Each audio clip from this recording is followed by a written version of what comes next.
Hi, I'm General Booty. I'm the quarterback at the University of Oklahoma, and you are now tuned into the greatest podcast on turf. Enjoy.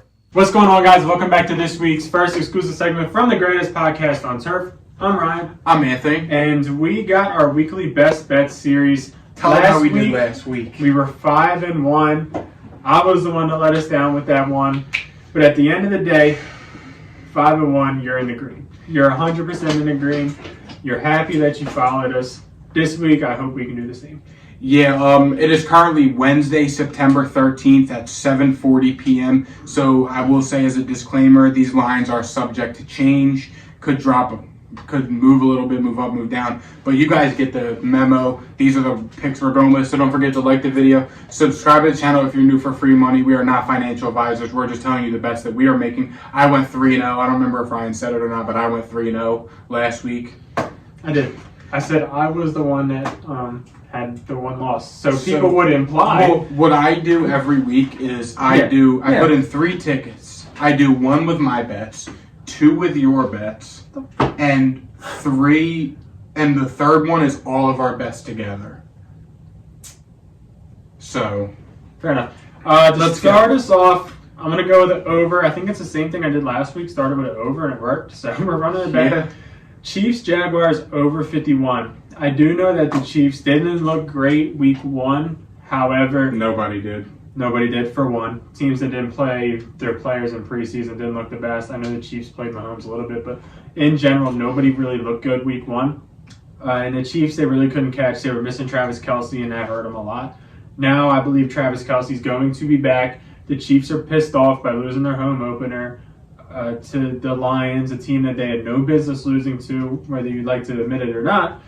And now they're getting a Jaguars team who didn't look the best either.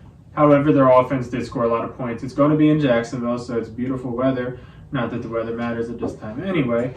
But the Jaguars just put up 31 on the Colts. They allowed 21 on the Colts, so that would have hit the over right there. If the Jaguars and Colts would have hit the over, I got a pretty good feeling that the Chiefs have pissed off Pat Mahomes with the Jaguars, a young and upcoming team with Calvin Ridley who balled out, Zay Jones who looked good, Travis Etienne who looks great all the time, Evan Ingram who's also there. He had a pretty good week. Yeah, he did. I think that Christian Kirk probably going to step it up, but I think these two teams are going to battle it out, score on offense, and demonstrate, Pat Mahomes is the best quarterback in football, and Trevor is trying to get in that tier of elite quarterbacks. I don't think he's there yet, me personally. He's not with. I don't think he's with the Pat Mahomes of the world quite yet. He needs performances to make that happen. What is a better way to do that than, score a bunch on Kansas City and outduel Pat Mahomes in a shootout? Did I tell you my first bet when we talked about it? Because I don't think you're going to. I don't remember. It was the Houston Texans +1. It's gross. At home versus So the Indianapolis Colts. Yeah, I know. This is a really gross one. You got 2 unproven rookie quarterbacks that are playing against each other. The Texans are 1-point dogs. They're at home. I put it like this. Anthony Richardson's banged up. He's got a knee He's bruise. already healthy. The guy's just an athletic freak of nature, made in a lab. But you look at it like this, he's still banged up. Neither team, I personally don't think the Texans looked that bad last week. I just think it's really hard to draw a Ravens matchup week 1 with a rookie quarterback. Now, I will say the Colts defense did look good last week, but again, it's a division matchup. I think Houston can pull out the win. And I think that with the way even Houston's defense played last week, they forced a lot of turnovers, and they really didn't look that bad against a revamped Ravens offense. So what are they going to do with Michael Pittman and Anthony Richardson and Kylan Granson going against them? I think this is going to be a close game. I think the Texans win this game outright, so I have the Texans +1 as my first bet. My next best bet, I'm taking the Packers -1.5 traveling to Atlanta. The reason for this is I believe the Packers are a better team than people are giving them credit for. Yeah. There is some question marks on his team in terms of injury-wise that, you kind of want to look out for. Aaron Jones is questionable. Not sure what his situation's looking like. it's a big one if he doesn't play. Yeah. Christian Watson probably will come back. Romeo Dobbs is questionable also. Christian Watson didn't practice today. Christian Watson might not come back. That's all I was saying. I didn't know if you saw that or not. I wasn't trying to be a dickhead, but I just didn't know if you saw it. Romeo Dobbs, I believe, is fine because he did play last game. Yeah. If Aaron Jones or Christian Watson plays, I think that they'll be in pretty good shape. Aaron Jones also didn't practice. That's not too surprising considering he is battling with a hammy. Yeah, tomorrow and Friday will be the big tells. Yeah, but this Atlanta Falcons team doesn't scare me at all. They're very one-dimensional with the quarterback that they replaced him. And I think that the Packers are smart enough to stop the run and make Desmond Ridder beat them. The Packers have the capability of stopping the run. They've invested so many first-round picks in this front seven.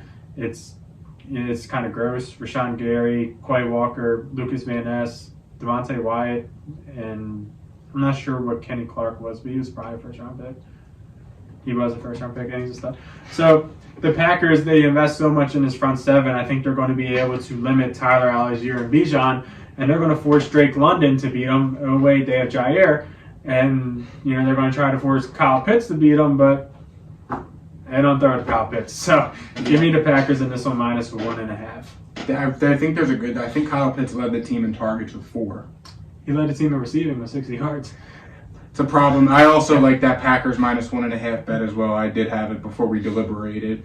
My next bet, though, it's the Saints minus 3 at the Carolina Panthers. Monday Night Football, I put it like this. The Saints are 100% 3 points better than the Carolina Panthers. The Panthers have a rookie quarterback in Bryce Young going up against a veteran Saints defense that kind of held Derrick Henry and D-Hop in check last week for the most part. Held them to 16 points. And the Panthers just lost arguably their best defensive player in J.C. Horn. Probably their second best defensive player. I forgot about Brian Burns. But they lost their second best defensive player, their best corner in J.C. Horn for multiple weeks. Not a good start for the Panthers. Yes, New Orleans is traveling. It is a division game. I think I can confidently say the Saints are 3 points better than the Carolina Panthers, led by rookie quarterback Bryce Young. I see the Saints going into Carolina, winning this game, no problem. So give me the Saints minus 3, and that's my lock of the week. Finally, got the Dolphins minus 2.5 traveling to New England. I know New England looked decent week 1 against the Eagles, and they arguably should have won the game if they kicked that field goal. Granted, they didn't. I think that was kind of a fluke. And I think the NFL in general comes back to life this week. The Miami Dolphins look great. I don't think that anything is going to change. We expected them to look good, and I think they will continue to look good. This defense is pretty good, even without the Jalen Ramsey, who will be coming back eventually. But this front seven definitely brings problems, and they have Tyreek Hill and Jalen Waddle, who are the best duo receivers in the league.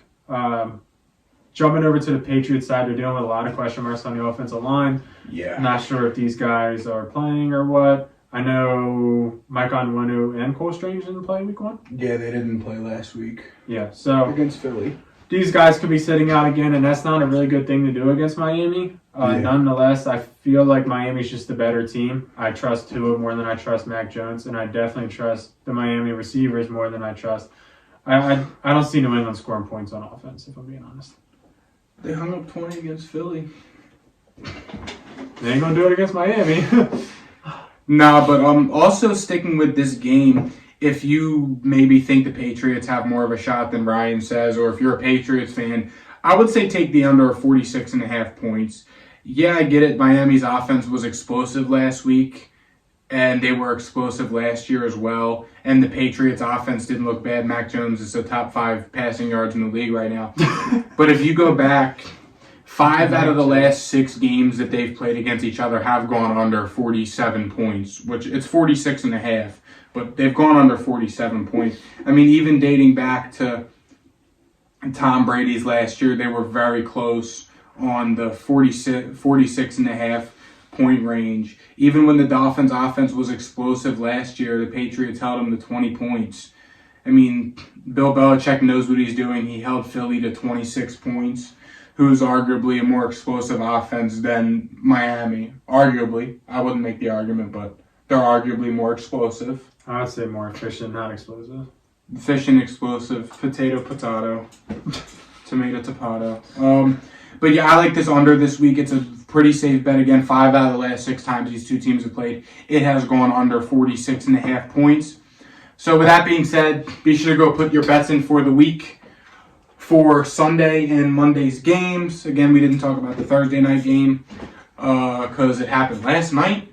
So don't forget to like the video, subscribe to the channel. If you're new, comment below any questions you guys have. Be sure to go win some money, and we'll see you guys tomorrow. See you. Peace.